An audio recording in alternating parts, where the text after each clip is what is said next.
Hi. Hi, this is Srinivasan, Professor of Practice at SRM William Engineering College. Today in this video, we'll talk briefly about what is cloud computing and its a reference model. We know that cloud computing is a utility-oriented computing, which means that the computing resources are available as a utility, right? So, as a definition of cloud computing goes, cloud computing is a model for enabling ubiquitous, convenient, on-demand network access to a shared pool of configurable computing resources. Example: network, server, storage, application, and services that can be rapidly provisioned and released with a minimal management effort or service provider interaction. Okay, so it goes also like this. The more practical definitions, as Ravi Kumar Bhaiya says, the cloud is a market-oriented distributed computing system consisting of a collection of interconnected virtualized computers that are dynamically provisioned and presented as one or more unified computing resources based on service level agreements established through negotiation between the service provider and the consumers, right? So this definition covers more practical aspects of the cloud computing. So the cloud reference model goes like this, right? So the bottom layer, if you are, wanted the infrastructure only as a, service, that's called IaaS, which is the infrastructure as a service, in which you get the storage, networking, the computing resources, basically the hardware and the virtual machines.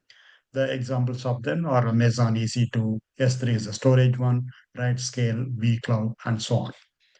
Going on top of that, is a platform as a service, which gets you the, kind of a middleware where you can the runtime environment for applications development and data processing applications like Windows Azure, Hadoop, Google App Engine, in fact, Aneka, and so on. So we're going to see this a little more in detail about this one. So we'll keep that as at this level. In this slide, we can talk about it slightly later. On top of that, you get that software as a service where you have end user applications and scientific applications and so on. They are available on a subscription kind of a model, where in which user need not to do anything. So they just need to consume. I mean, they just need to use that application, right? So the many applications are available: be office automation, photo editing, CRM, and social networking. The pretty much the examples: Google Documents, Facebook, Flickr, Salesforce, SAP HANA. There are many things which we can add upon. Just give you the another example of right.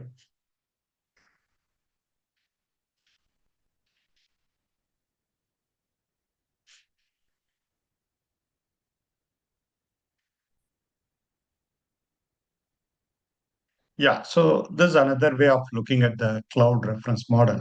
So as we have seen, the earlier slide, all the services are accessed by the end users, but through the Web 2.0 interface, which means that it's a internet-based services. Coming to this cloud reference model, we can again look at it from the bottom. So the bottom, the cloud resources, which means that it could be the data centers, it could be the available clusters, could be the storage net, it could be the pool of desktops. So all these things form a cloud resources. So on top of it, you have those virtual machines, virtual VMs management and deployment. That's a layer which is responsible or virtualize that. So on top of it, you have the cloud hosting platforms, which has a quality of service negotiation, SLA management, and so on. All these are all respond or rather required for the host required for a cloud service, right? So this much, the bottom three boxes, they constitute something called IaaS, which is nothing but infrastructure as a service.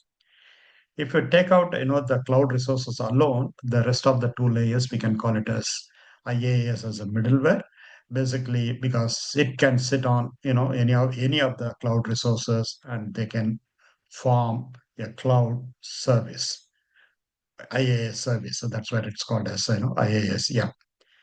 Yeah. So going above that is the cloud programming environment and tools, Web 2.0 mashups, concurrent and distributed programming, workflows, libraries. Basically, it's a kind of a middleware. And so that is the user level middleware. And till that point, from the bottom stack till that point, it's called as a platform as a service, which we would have seen many places.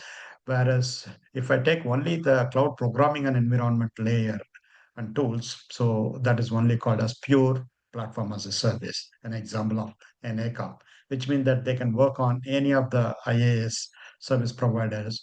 On top of it, the Aneka can work to provide a PaaS platform to the end users, right? So on top of the, all is the, cloud applications, basically, the social computing enterprise. So there are many such, CDNs like content delivery networks and so on. So they form the, SaaS, which is the software as a service. The entire stack, we can call it as, SaaS. If I take only that layer of cloud applications, that's called as pure SaaS, which means, the pure SaaS can sit on any of the, PaaS providers and still work upon. So you have quite a bit of flexibility, and those interfaces are well defined and so on. So on the right side, you have adaptive management. Since it's a, on-demand services, so we need a dynamic and adaptive management, autonomic cloud economy, the pricing model, reservation. So there are quite a bit of those when you talk about the cloud availability. So this forms the cloud reference model.